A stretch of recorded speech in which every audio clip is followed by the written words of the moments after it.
Bonjour à tous, on se retrouve pour une vidéo express sur les derniers développements de la guerre en Ukraine. Comme vous voyez, j'ai essayé de un peu soigner le cadre de mes vidéos. Certains de mes abonnés m'ont conseillé d'avoir un meilleur setup et aussi de mieux m'habiller. Donc j'essaye de faire l'effort, mais malheureusement je suis dans un petit appartement soviétique de Kiev et je peux pas faire grand-chose en termes de cadre, mais je vais essayer de m'améliorer et de faire ça de manière un peu plus professionnelle. Il n'empêche que, voilà, j'ai envie de revenir avec vous sur les derniers développements de la guerre en Ukraine,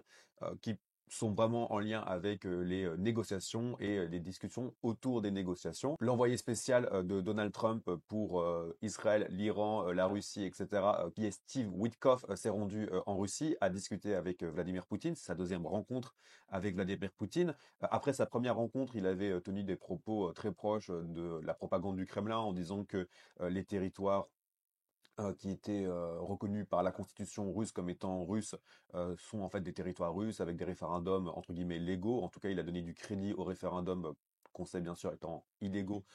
de la Russie dans les territoires occupés par l'Ukraine. Et là, il est revenu de sa deuxième rencontre en disant que le meilleur moyen de finir la guerre entre la Russie et l'Ukraine était bien sûr de céder ces quatre oblasts, donc Kherson, Zaporizhia, Louhansk et Donetsk à la Russie. Et il est important de préciser que actuellement les Russes ne contrôlent pas militairement ces oblasts. Louhansk pratiquement à 99%, mais le reste des oblasts ne sont contrôlés qu'à entre guillemets 70% par les forces russes, et que dans l'état actuel des choses, il sera très compliqué pour les forces russes de pouvoir les conquérir d'un point de vue militaire, d'où le fait qu'ils essayent de les conquérir d'un point de vue diplomatique. Mais face à ça, on a un autre euh, discours qui commence à arriver à Washington, parce qu'il est important de prendre en compte que ce qu'a dit Steve Witkoff a été très très mal reçu par un ensemble assez important de leaders du parti républicain qui voient grosso modo en fait dans la proposition de Witkoff une capitulation de l'Ukraine. Alors autant je pense que Donald Trump ne s'en préoccupe pas beaucoup, mais surtout voit dans les positions de Witkoff une compromission trop importante avec la Russie de Vladimir Poutine. Et au contraire, donc les GOP leaders, les leaders du Parti républicain, donc certains sont un peu des faucons avec des tendances néoconservatrices, dans lesquels on peut retrouver des gens comme Lindsey Graham, des gens comme Marco Rubio, mais aussi des personnes comme Keith Kellogg. Et alors Keith Kellogg n'est pas un représentant ni un élu du Parti républicain, mais c'est un général de l'armée américaine qui a été nommé par Donald Trump pour être l'envoyé spécial des États-Unis auprès de l'Ukraine. Au début, il était censé s'occuper un peu des négociations, mais il était considéré comme étant un peu trop pro-ukrainien par le pouvoir russe, et par conséquent, il a été remplacé par Steve Witkoff, qui, rappelons-le, n'est, alors, je le dis pas de manière méprisante, mais n'est qu'un businessman spécialisé dans l'immobilier à New York, donc un peu l'équivalent de Donald Trump, et une personne qui n'a pas vraiment une expérience ni diplomatique, ni une connaissance vraiment profonde des dossiers, ni de Gaza, ni de l'Iran, et encore moins de l'Ukraine et de la Russie. Mais par contre, ce qui est intéressant, c'est que du coup, on a deux visions actuellement qui sont en train de s'entrechoquer à Washington. La vision de la capitulation portée par Witkoff, et de l'autre, la vision de Keith Kellogg, qu'on va essayer de voir aujourd'hui ensemble. Et la vision de Keith Kellogg, grosso modo, c'est une vision de partition de l'Ukraine, un peu, et je prends les mots de Keith Kellogg, alors je ne sais pas si ce sont les termes les plus adéquats, mais une partition un peu similaire à celle qu'on a pu avoir avec l'Allemagne après la Seconde Guerre mondiale. Et du coup, la question qui se pose maintenant, c'est quel est le plan de Keith Kellogg pour l'Ukraine, qui est pour l'instant un plan qui mérite d'être écouté, mais on va revenir un peu sur justement les difficultés de ce plan. Alors, comme vous pouvez le voir sur la carte, le plan de Keith Kellogg est grosso modo une division en trois de l'Ukraine. Donc jusqu'au Dniepr, donc Lviv, Kiev, Odessa, ce sera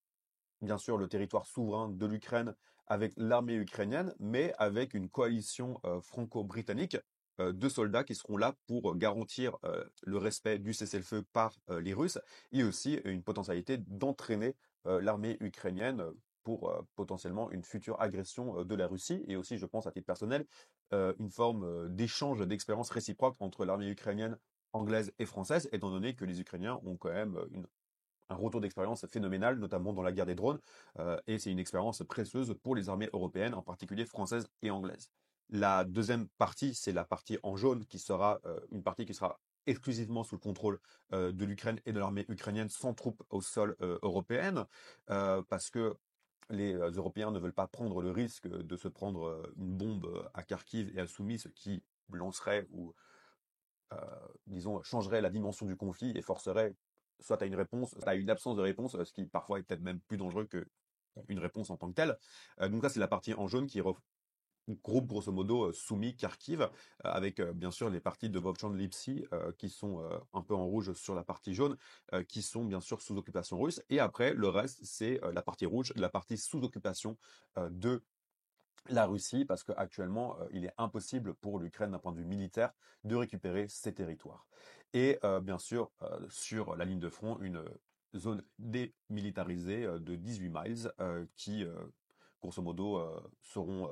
une zone démilitarisée avec un peu sur le modèle de la Corée du Nord et de la Corée du Sud, avec des champs de mines, des postes avancés, des centres de commandement et l'armée ukrainienne qui tient grosso modo la ligne de front pour s'assurer qu'il n'y ait pas de prochaine invasion. C'est quelque chose qui est plus ou moins accepté par l'Ukraine parce que Zelensky notamment l'a répété à de maintes reprises que pour eux, ils n'étaient pas contre une cessation du conflit de cette manière-là, surtout que eux, ils ont une vision qu'à un moment ou à un autre, la Russie s'effondra, comme par exemple l'Union soviétique s'est effondrée en 1991, ce qui a permis la réunification entre l'Allemagne de l'Ouest et l'Allemagne de l'Est. Et la vision ukrainienne est plus ou moins similaire, à savoir que eux, ils préfèrent du coup attendre l'effondrement de la Russie, ce qui peut être considéré comme étant un peu fou ou du wishful thinking, mais bon, la Russie a tendance à s'effondrer un peu toutes les cinquantaines d'années. Si on regarde un peu l'histoire russe depuis 400 ans, la Russie a tendance à s'effondrer tous les 40 ans, 50 ans. En gros, dès que le tsar tombe, on se retrouve avec du grabuge. Les grabuges emmènent une partition de l'Empire, etc., etc., parce que tout simplement l'Empire russe, et ce qui est aujourd'hui la Fédération de Russie, est un territoire beaucoup trop important pour le maintenir toujours intact et entier au travers des âges. Donc ça, c'est un peu la vision ukrainienne. Mais moi, à titre personnel, je vois, on va dire, deux problèmes à ce plan. C'est le premier, c'est qu'il faut que les Américains soutiennent la présence européenne, donc française et anglaise, sur le territoire ukrainien parce qu'ils ont besoin de la logistique américaine pour pouvoir se déployer, notamment la logistique américaine des bases polonaises et allemandes et du soutien aérien américain. Et avec Donald Trump à la Maison-Blanche, ce n'est pas du tout garanti. Et le deuxième problème, selon moi, c'est est-ce que les Russes vont l'accepter? Je ne suis pas sûr que les Russes l'acceptent. Après, la question qui se pose, c'est est-ce que les Russes sont en mesure d'imposer leur agenda actuellement, étant donné qu'ils ne sont pas en position de force, ils ne sont pas en position de faiblesse, mais ils ne sont pas en position de force que pour exiger quoi que ce soit. Mais bon, voilà, l'histoire nous le dira, donc restez connectés et on se retrouve bientôt pour une prochaine vidéo.